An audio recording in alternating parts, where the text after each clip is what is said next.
Operating a modern vehicle's controls may seem pretty straightforward, but it really isn't. There are a lot of things that you need to coordinate in order to safely make even a single trip.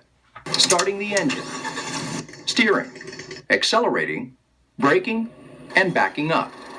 After a while, these tasks will become second nature to you. But let's take a look at each one of the controls that help you accomplish these maneuvers safely and effectively.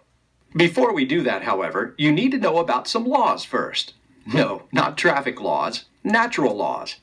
You see, there are natural laws in play at all times, and like it or not, they affect your driving every second you're behind the wheel. The first natural law is inertia. Simply put, inertia means that an object in motion will stay in motion until it is acted upon by an outside force. As a car travels around a corner, inertia will work to keep it going straight ahead.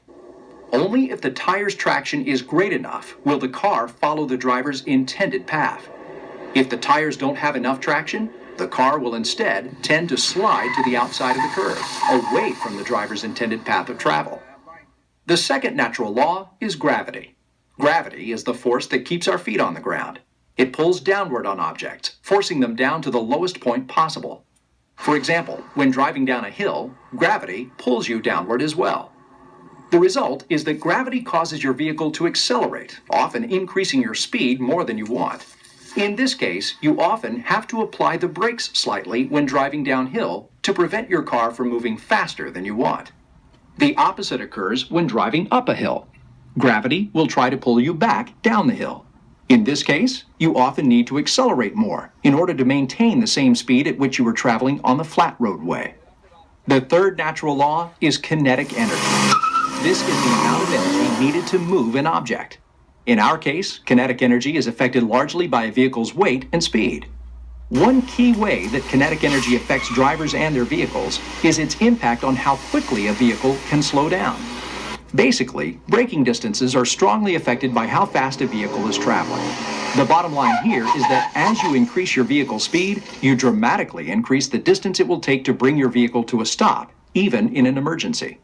This same thing applies to the forces involved in a crash. The faster a vehicle is moving, the higher the crash forces when a collision occurs. Although modern vehicles do allow us to get from point A to point B relatively quickly, always keep in mind that by increasing your speed, you also increase your risk of injury if you are involved in a collision. Now we'll get back to the vehicle's basic controls. The ignition is a good place to start. It controls the supply of power to the car's electrical system. In the off position, it blocks the flow of electricity to the starter. Inserting the ignition key and turning it to the on position allows you to operate the electrical equipment and check the warning lights. Sometimes a special accessory position on the switch allows you to operate electrical equipment without fully turning the ignition on. Turning the key to the next position, the start position, causes the engine to start. But wait, before you do that, you need to make sure the shift lever is in park, the parking brake is on, and your foot is on the brake pedal. Then turn the ignition key clockwise until you hear the starter turn. When you hear the engine start, release the key right away. Otherwise, you could damage the starter. In some vehicles, all you need to do is push a button to start the car. When the engine starts, keep your foot on the brake pedal and turn on the low beam lights if your vehicle is not equipped with daytime running lights. Then do a visual sweep of your gauges to make sure everything is working properly. Before you start moving, you'll need to know how to steer the vehicle. Basically, the steering wheel controls which way the front tires are pointed, which controls the vehicle's overall direction. Successful steering starts with the grip. Remember, your hands will be at either the 9 and 3 o'clock position or the 8 and 4 o'clock position, using a symmetrical grip. Most of the time, you can steer with your hands in this position, following the road, changing lanes, handling curves, even swerving when you have to. Turns are something else. For gentle turns, you use push-pull steering. One hand pushes up while the other pulls down. For sharper turns, the hand-over-hand technique is best. In hand-over-hand steering, to turn left, you start with your hands between the 8 and 9 o'clock positions and turn the wheel with a series of cross-arm movements. Both the push-pull and hand-over-hand methods can provide continuous control. But the push-pull method tends to be less fatiguing, and with both hands almost always on the wheel, it helps the driver maintain control in the event of an emergency. Also, since your hands are never placed directly between the airbag and your face, there's less chance of injury to your face, hands, and arms in frontal crashes when the airbag inflates than with the hand-over-hand method. You may want to try each method to determine which one works best for you. Now, we're ready to move off. The first step is to move the shift lever. This lever controls the transmission, which transmits power from the engine to the wheels. Sometimes it's on the steering column. Other times it's on a center console. When the vehicle is parked, the transmission will generally be in P for park. Most cars will not start unless the transmission is in park or neutral. D stands for drive, which allows the car to go forward and automatically shift up through the gears to allow the same engine speed to make the car go faster. Most of the time, you'll just leave the transmission in drive. But when driving on a steep downgrade, moving the shift lever down one gear may help slow the car without having to ride the brakes constantly. Next is R. No, R does not stand for race. It stands for reverse, which makes the car go backward. Let's get going. After you put the transmission in drive and the way is clear, you're ready to move. The control that regulates speed is the accelerator. It regulates the flow of fuel to the engine, controlling acceleration, which is the rate at which the car speeds up. Be sure your foot is on the brake before shifting to drive. In most vehicles, the lever won't budge unless the brake is applied. After putting the vehicle in drive, you release the parking brake. Check to make sure traffic is clear, and then gently depress the accelerator pedal. Keep your heel on the floor, and using your ankle as the pivot point, press down gradually with your toes. As the car begins to move, you can gently press down a little harder until you're accelerating at the desired rate.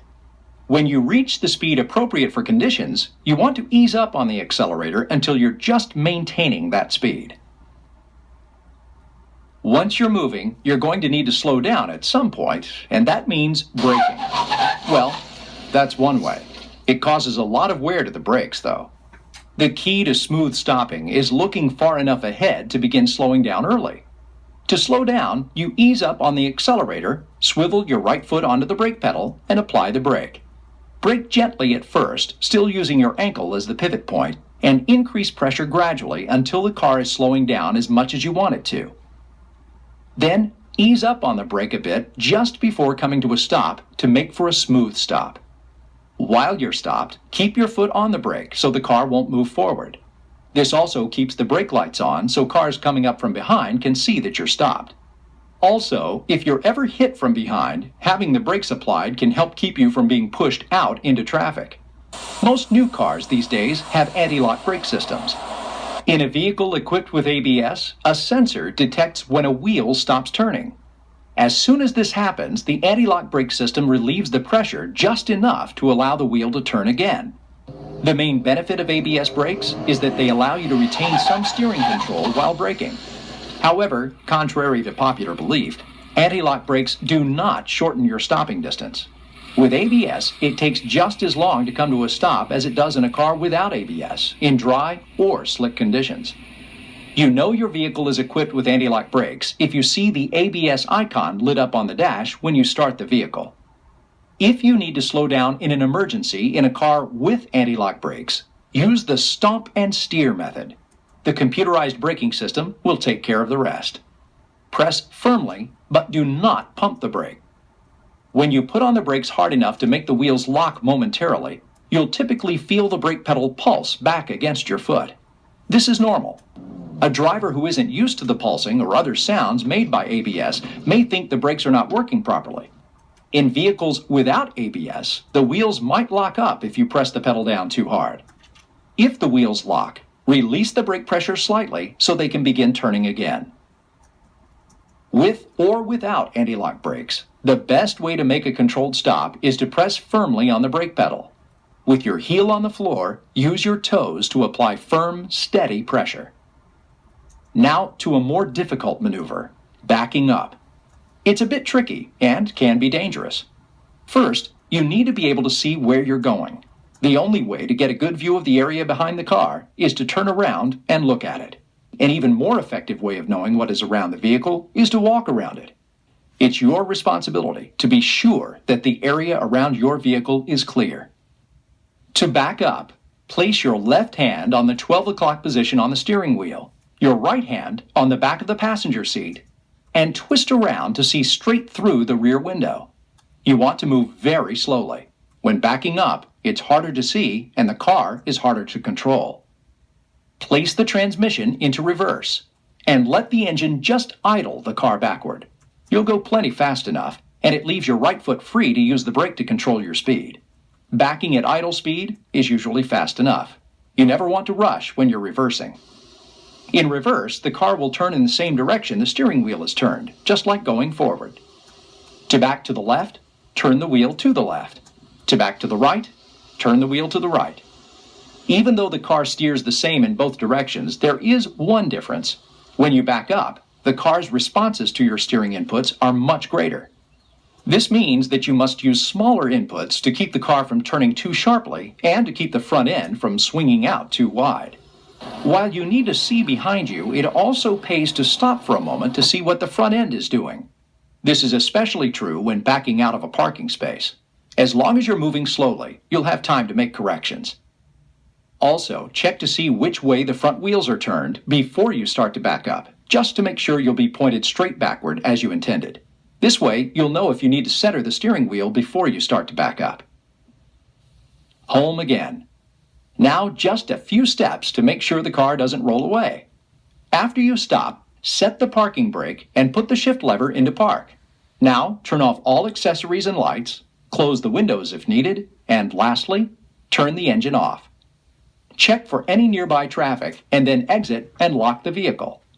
Now you know what steering technique to use and how to effectively use the accelerator and brake pedals to make your vehicle go and stop. When you're backing up, you need to make sure the area behind is clear. Move the vehicle slowly and be very careful with the steering so you don't turn the vehicle more than you want. After a trip, you need to secure the vehicle. If you've parked along a roadway, check for traffic before getting out of the car and lock the doors.